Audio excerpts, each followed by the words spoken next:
was an outstanding win. It's always great to get that first win behind you, and you look at it, it's just improvement-wise, just improvement we need to make is just the penalties. So we had 3 procedural penalties on offense and then had some there in the kicking game. But just look at us offensively. Teddy, 5 touchdowns today. Copeland had some big catches. And then Kai Dela Cruz, I almost said Dominguez, but Kai Dela Cruz, and I told him is that number change. But Kai's had an outstanding camp. And I told him during fall camp, I said, you've made the biggest improvement of any wide receiver on this football team. And you're going to have you're going to get a chance to play and get a lot of opportunities, and a lot of balls going to be thrown to you. And then you look at the catch by Devontae Parker. Our running backs ran hard. Offensive line did a great job of blocking, protecting the quarterback, and opening up holes for our running game. And then defensively, we had a shutout going there until we put the second unit in. They were able to take the ball down and go score. But just great how we just were able to just maintain our gaps and go stop the run and making it one-dimensional for their offense. But just overall, just really happy, very pleased. We have a short week now. Going to give them the day off, and then we're going to go get ready for Eastern Kentucky. 615 yards and 13 for 16 on third down conversions. Were you pleased with this effort today? Oh, very pleased. 613 yards, very much.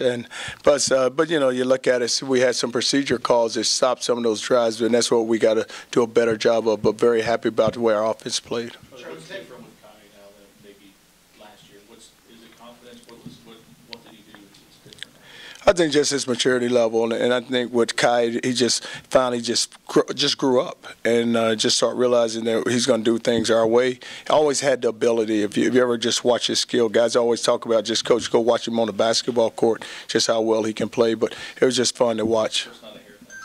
Oh no, it's not. Oh, it's not that red hair look. Kai talked about Teddy being an offensive coordinator on the field. Would you talk about that? What Teddy was doing today? It just seemed like he was picking them apart. Well, the thing Teddy does is he studies the game, and even with the receivers, he'll tell them, you know, hey, guys, I'm going to come back to you.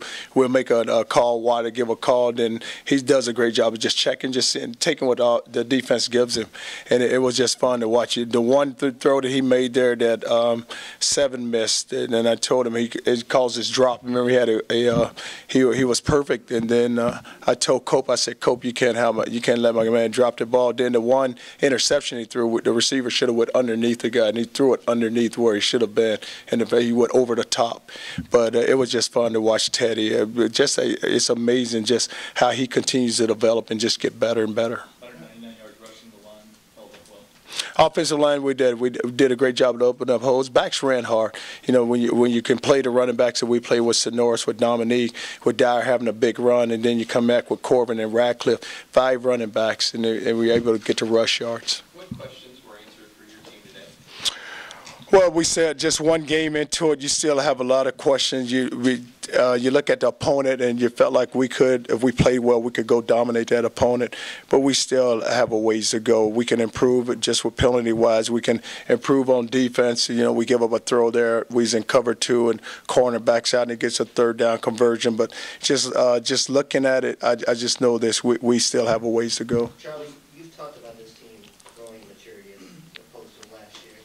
Would last year's team been able to withstand this lead without getting complacent? It did seem like that was a problem there.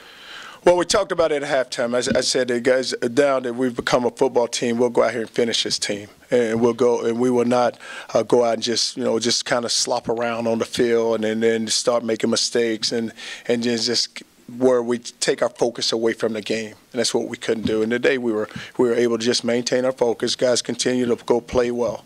Was there a moment, Charlie, when you said, you know what, we came with the right mindset, we came with the right attitude? I felt like that last night when we were just in the hotel and the guys just sitting around. We was watching everyone else play, and usually, like last season, they would have got really into the games of watching the Clemson Georgia game or the LSU TCU game. But our guys kind of just watched and then say when it was time to go meet, we met, and then they went to bed. But last year they would have been like ooh and ah, but they just they have that mindset now that we have a good football team too. Burgess, the thing about Burgess, we keep him covered up. He's very athletic. He can run and has the skill to go hit the ball. But Preston also played well, and both our backers played outstanding. Defensively, out of your first unit defense, was that about as good of an effort as you think? Yeah, it was really great because just going into it, you look at the running back. Bo had, 1,600 yards rushing last year, and the quarterback just running the zone read play would hurt you outside. But we knew we had to just stay in our gaps, and we just wanted to just try to give them different looks and just make sure that we just get penetration and guys would get in the backfield. But it does. It was fun watching when you look at Brandon Dunn and Phylon controlling inside, and then you will look at Smith and Malden outside, and then you were able to come back with Mount and the Bose inside also. But we were able to just stop the run and then make them throw the ball. When did you know that Malden was going to be able to play? Probably they had an accident. No. Well, I really didn't. I just like I said, our medical staff just did a great job of getting him back for us. But he was one of those guys. He kept saying, even when we were in the emergency room, he said, "Coach, I'm going to play in the game now. I'm going to play in the game." I said, well, we'll just wait and see. Talk about Tyre for a second. It just seemed like he got loose with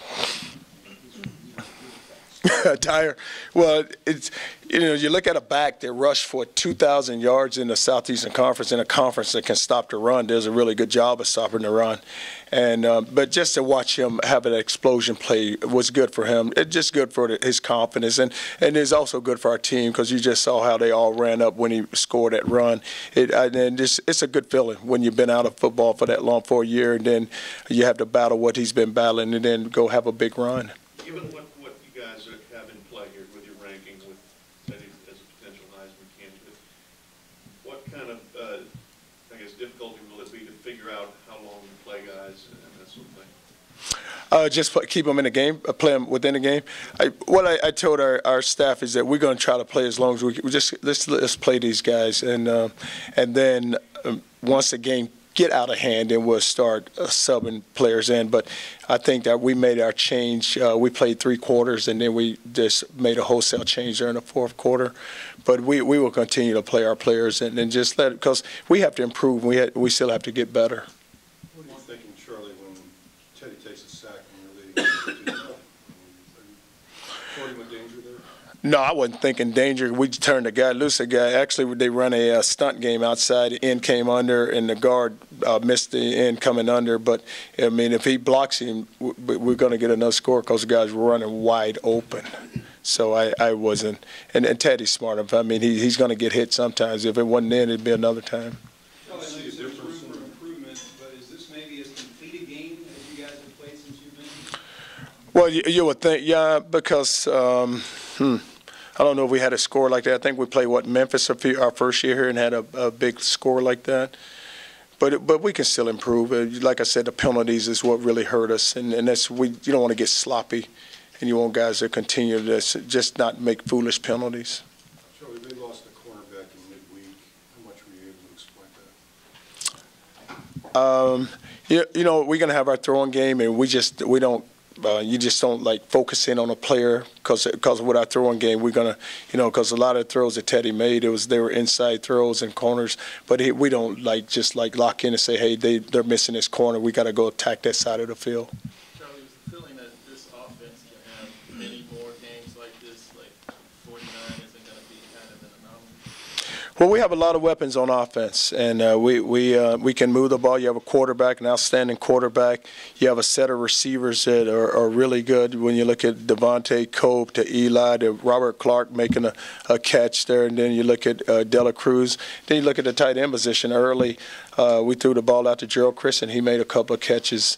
But then and then you look at the running backs. In our offensive line, we have a really good core on our offense, and we can move the football, especially when you have the right guy taking that snap. Will Gardner is the thing, of any player from spring to fall, Will Gardner probably made the biggest improvement. And he's big, he's physical, he's strong, can really throw the football. And the thing he did this summer, he stayed here and he learned the game. He learned the game, and he didn't know it in the spring. He was just kind of going through the motion. But it was just fun to watch him bounce back. It was fun to watch him play today. I was excited to see him when I told Watt to say, hey, let's take Teddy out, let's give Will a chance and just see what he does. I know you've talked about it before, but how nice was it to see Michael Harris out on the field taking actual snaps? Well, it's all about confidence with Michael Lee right now, and then he got a chance to make a catch and get hit. But it's still that each week we're just going to have to get him in and just get him into the flow of the game. James Burgess, he led the team in tackles today. Going through fall camp and all that, could you tell that he was a guy who had a nose for making sacks? Burgess? Well, he's a linebacker, and I told our backers all the time they should be the leader of the defense. They should lead us in tackles always. The linebacker should lead the defense in tackles, whether it's Burgess or Brown, Preston, or Durant. One of those guys should lead us in tackles.